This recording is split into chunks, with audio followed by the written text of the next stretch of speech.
शुक्र है कि अब जिंदा है सैयद। कहीं ये मेरी कोई गलतफहमी तो नहीं? नहीं, मैंने महसूस किया है आपको। मुझे सबको साबित करना ही होगा कि आप जिंदा हैं।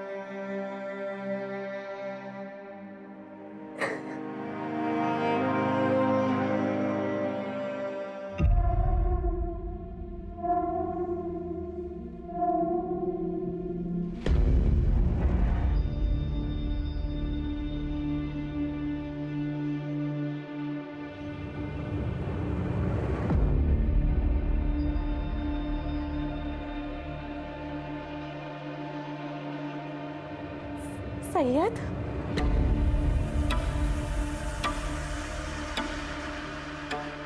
सैयद तुम आ गए?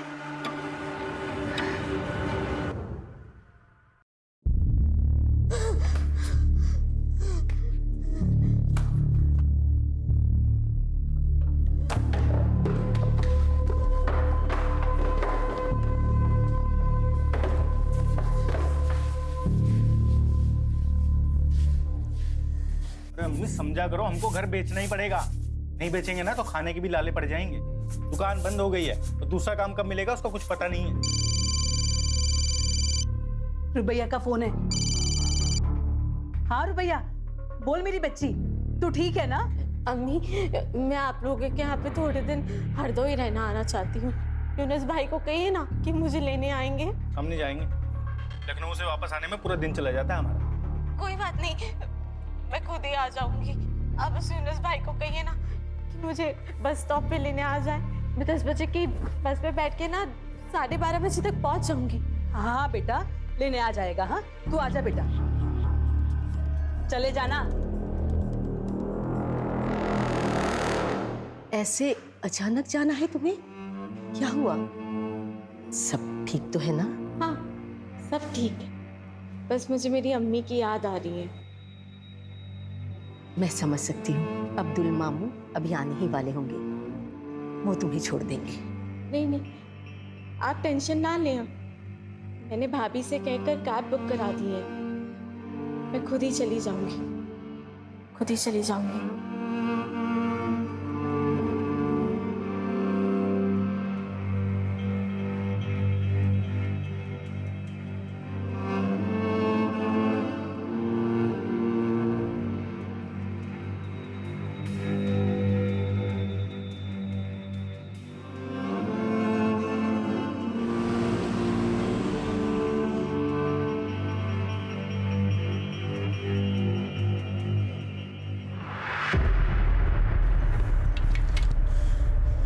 जरूरत थी क्या ऐसे यहाँ पे आने की?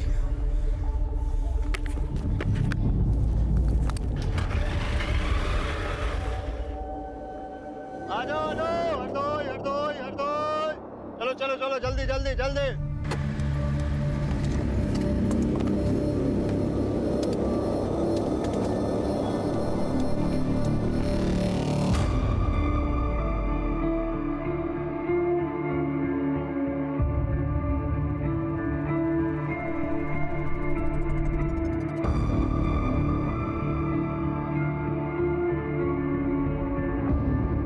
हरदोई हरदोई हरदोई हरदोई हरदोई हरदोई हरदोई हरदोई। आ जाएंगे मैम? ये बस हरदोई जाएगी। हाँ जी हाँ जी हाँ जी, आइए आइए।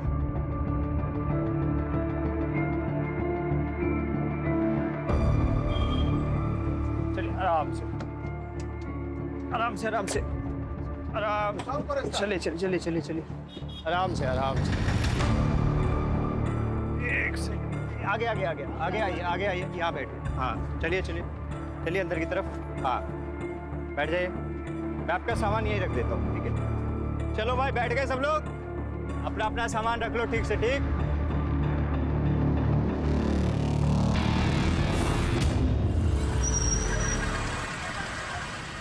हाँ हाँ, आदाब गुलरेज बहन। रुबैया पहुंची क्या? हम लोग बहुत देर से कोशिश कर रहे हैं, उसका फोन बंद आ रहा है। मैंने यूनुस को भेजा है बस स्टॉप पे लेने के लिए, लेकिन उसे भी काफी वक्त हो गया है। हो सकता है बस छूट गई हो, दूसरी बस में हो। अल्लाह करे ऐसा ही हो। आए तो फोन करवा देना। जी जरूर। अम्मी, हमें रुबैया को अकेला भेजना ही नहीं चाहिए था। अम्मी, अरे हम तो कब से बस स्टॉप पे खड़े होकर रुबैया को ढूंढ रहे हैं घंटों से, वो कहीं मिली नहीं। ना वो 10 बजे वाली बस में थी, ना वो 2 बजे वाली बस में। अम्मी, हमको लग रहा है रुबैया हरदोई पहुंची नहीं है।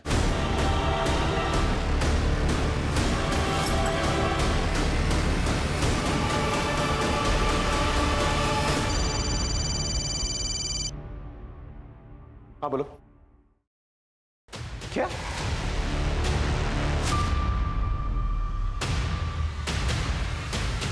रुबैया मिसिंग? कहाँ चली गई मेरी बच्ची? पता नहीं क्यों उसे यकीन था कि सैयद जिंदा है और वो उसे रात में मिलने आता है। मुझे लगता है कि शायद इसीलिए मेरे पास आना चाहती थी, ताकि उसके ससुराल वाले को ये ना लगे कि उसकी दिमागी हालत ठीक नहीं है। हमने कभी उसे ये सब नहीं कहा। अच्छा एक बात बताइए, सैयद और रुबैया के आपसी रिश्ते कैसे थे? मेरा मतलब है उन दोनों में सब कुछ ठीक ठाक चल रहा था? सर, दोनों के बीच के रिश्ते बड़े अजीब थे। सैयद रुबैया से हमेशा एक दूरी बनाए रखता था, कभी बात भी नहीं करता था उससे। पर रुबैया हमेशा कहती थी कि कमरे में वो बड़े प्यार से रहता है। सर, मुझे ये बात बड़ी अजीब लगती थी।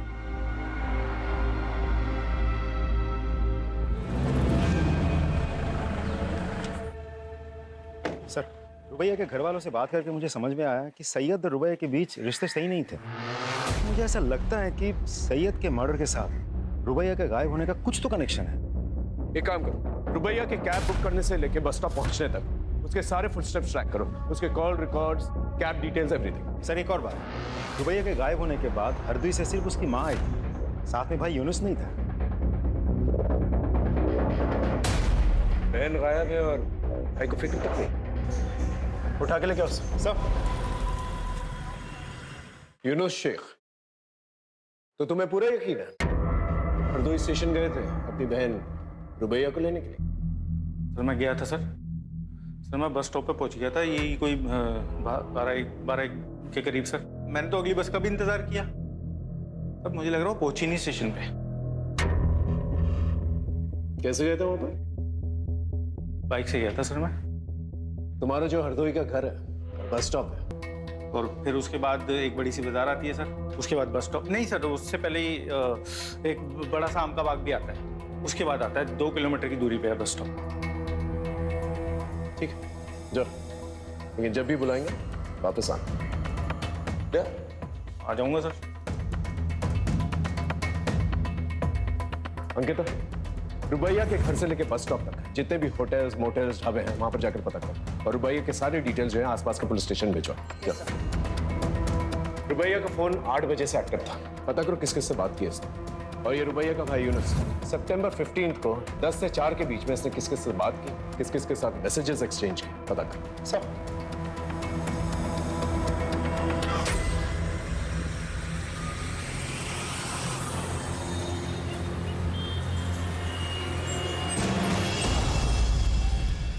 रुबैया को छोड़ने के 3 दिन के बाद तू काम पर लौटा है, आता 3 दिन तक। और रुबैया कहां पर है?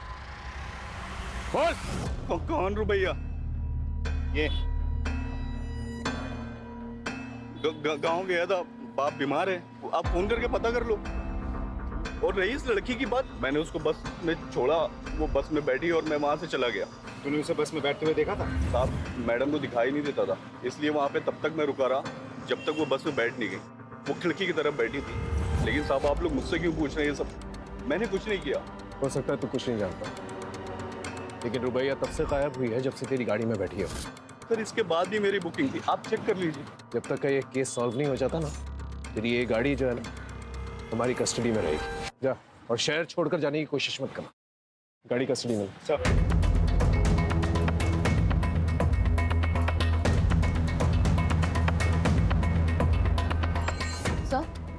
सर, हमने लोकल पुलिस स्टेशन से पूछताछ की, लेकिन रुबैया अमीन ने किसी भी होटल में चेक इन नहीं किया है सर। हमने सीसीटीवी फुटेज भी चेक किए और यहाँ तक मॉर्ग जाकर उसके कदकाठी की डेड बॉडीज भी चेक की सर, लेकिन रुबैया का कहीं कुछ पता नहीं चला। तो आखिर ये रुबैया हरदोई बस स्टॉप से गई कहाँ? छोड़ो, छोड़ो, चल ना। मैं नहीं जाऊंगी। ऐसे कैसे नहीं जाएगी? चल। मैं इस गंदगी का हिस्सा कभी नहीं बनूंगी। छोड़ो। कैसे नहीं बनेगी? कमल भाई। अबे चुप कर एक मिनट। हाँ लाला, इसको डराने से कुछ नहीं होगा। और तो इसको अपने तरीके से इसकी औकात दिखाता हूँ। लड़की को खरोच भी नहीं आनी चाहिए, कोई दूसरा तरीका ढूंढ। ठीक है लाला।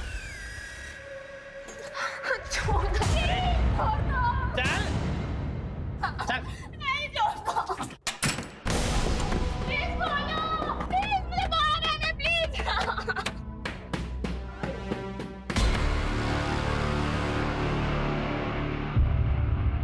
अम्मी, तुम्हें पूरा यकीन है ये वही लड़की है जो तुम्हारी बस में बैठी थी? हाँ साहब, उस दिन यही लड़की बस में बैठी थी, लेकिन हमारी इंफॉर्मेशन के मुताबिक तो वो हरदोई पहुंची ही नहीं थी। तुम्हें पक्का याद है? हाँ साहब, मुझे पूरा याद है साहब। वैसे आम पैसेंजरों का तो ध्यान नहीं रहता, लेकिन ये कुछ देख नहीं पाती थी। बल्कि साहब इसका सामान भी मैंने ही रखा था और इसे बिठाया भी मैंने ही था। अच्छा, तो तुम्हारी बस हरदोई पहुंची तो इस लड़की को उतरते हुए देखा था? साहब इतना तो याद नहीं है मुझे, लेकिन हाँ साहब, हरदोई से पहले जब बस चाय पानी के लिए रुकी थी तो मैंने इसको उतरते हुए जरूर देखा था साहब। चलो भाई, जिसको चाय वाय नाश्ता पानी करना है कर लो, बस सिर्फ 10 मिनट के लिए रुकेगी।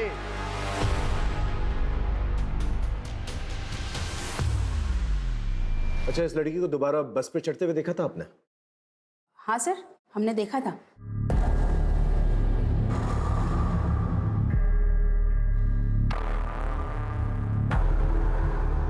श्योर? श्योर। ठीक है, आप जा सकते।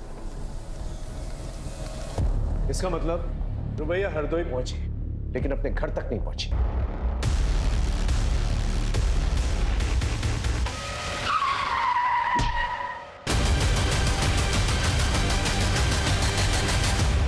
सर, जमील का एक्सीडेंट हो गया, उस पर किसी ने गाड़ी चढ़ा दी है। क्या? जमील?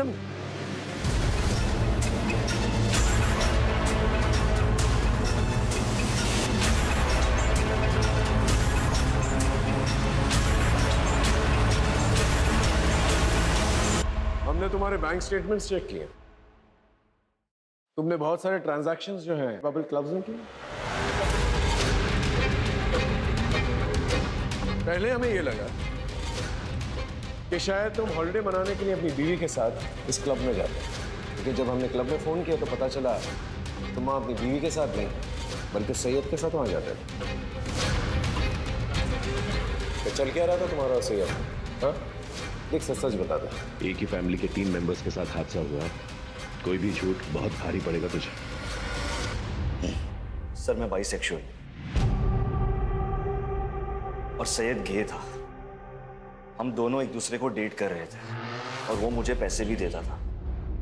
हम दोनों एक दूसरे के साथ बहुत खुश थे, लेकिन फिर पता नहीं एक दिन सैयद ने अचानक से आकर कहा कि वो दूसरी शादी कर रहा है और वो ये रिलेशनशिप को कंटिन्यू नहीं कर सकता। सर, वो क्लब में अकेले जाने लगा, लोगों से मिलने लगा, उन्हें डेट करने लगा। सर, उसने मुझे पैसे भी देना बंद कर दिया।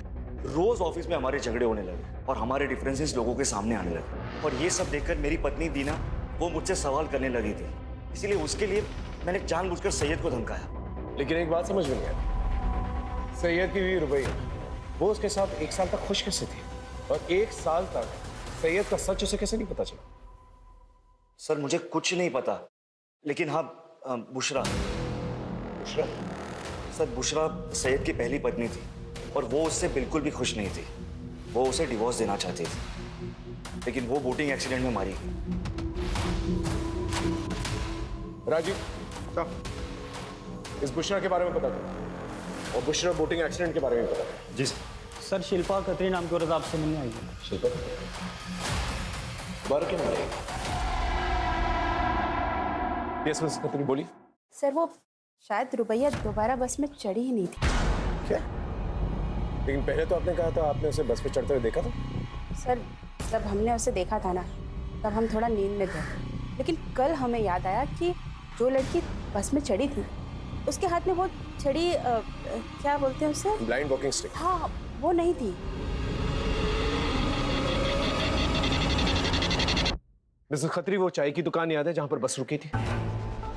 हाँ सर, देखा था इस लड़की को यहाँ, उधर बैठी थी सर। हाँ मैडम, क्या लेंगी, चाय या ठंडा? भैया एक कप चाय दे दीजिए। ठीक।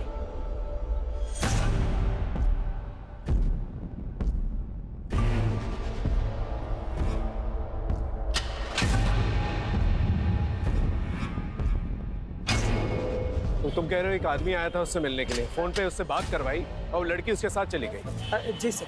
उस आदमी की शक्ल याद है? नहीं सर, शक्ल तो नहीं याद है, लेकिन हाँ सर, उसकी काली काली दाढ़ी थी और यही बैठा हुआ था सर। और उधर दूर में एक ब्लू कलर की बहुत बड़ी गाड़ी थी सर। ये आदमी लड़की को गाड़ी में लेकर गया, उसमें 2 लोग बैठे हुए थे और गाड़ी चली गई सर। ठीक है, थैंक यू। सर रुबैया जिसके भी साथ गई है अपने भरोसे से गई है। नहीं, उसने उस पर भरोसा नहीं किया जिसके साथ गई, उसने उस पर भरोसा किया जिससे उसने फोन पर बात की। वो हरदोई अपनी अम्मी के घर पहुंचना चाहती थी, अपनी अम्मी को शायद कुछ बताना चाहती थी, लेकिन वो हरदोई पहुंच नहीं पाई।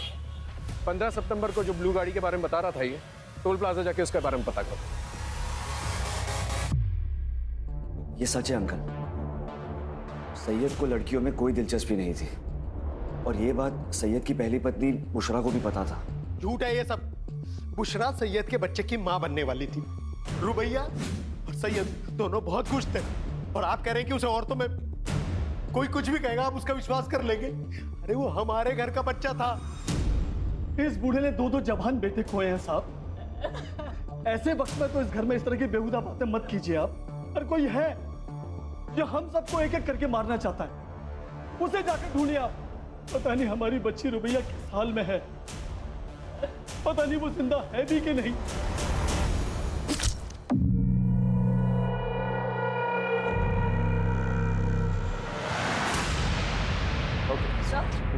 सूरजपुर के टोल प्लाजा का सीसीटीवी फुटेज आ गया और फ्रंट सीट पर बैठे 2 आदमियों का चेहरा दिख रहा है। कौन है ये लोग? गगन और बबन सर। सर ये दोनों हिस्ट्री शीट। और उसकी मौत बोटिंग एक्सीडेंट में हुई थी। सबका जवाब हमें हिसार में मिलेगा। सर, सन 2020 में भी भूषण अमीन ने अपने पति और ससुर के खिलाफ रिपोर्ट लगाई थी। ये देखिए रिपोर्ट। सैयद के खिलाफ तो कंप्लेन समझ में आती है, लेकिन तौफीक अमीन के खिलाफ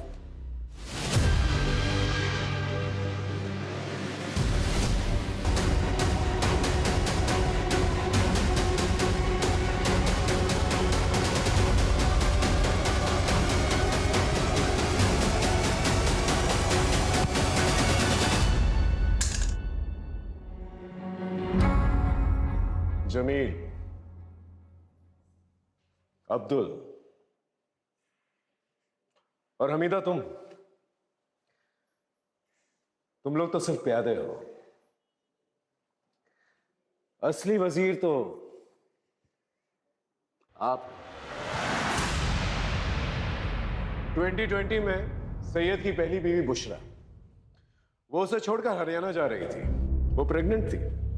कैसे? मैं नहीं चाहता था कि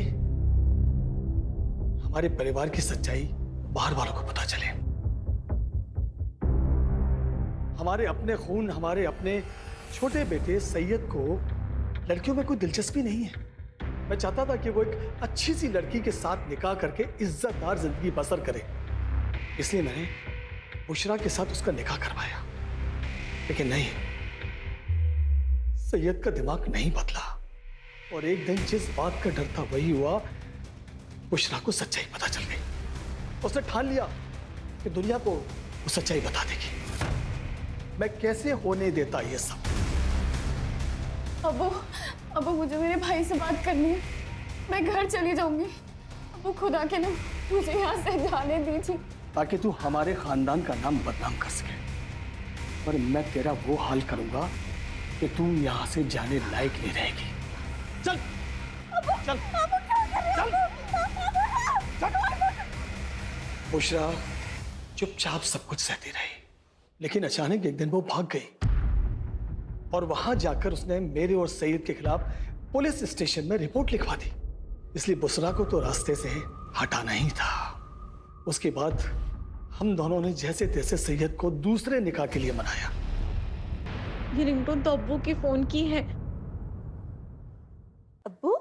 और सैयद के मरने के बाद भी मैं ही था वो जिसे वो सैयद समझ रही थी। उसके बाद मैंने जमील को रुबैया के पीछे लगा दिया। हमारे अब्बू ने जो तुम्हारे साथ किया उसके लिए हम बहुत शर्मिंदा है रुबैया। अच्छा रुबैया, तुम हमारे साथ चलो, बस में जाना तुम्हारी जान के लिए खतरा है। और ये अब्दुल मामू भी तुमसे बात करना चाह रहे थे। हेलो मामू, मामू अब्बू। अब बेटा तौफीक ने तुम्हारे साथ इतनी जलील हरकत की मुझे पता चल गया है। तुम एक काम करो,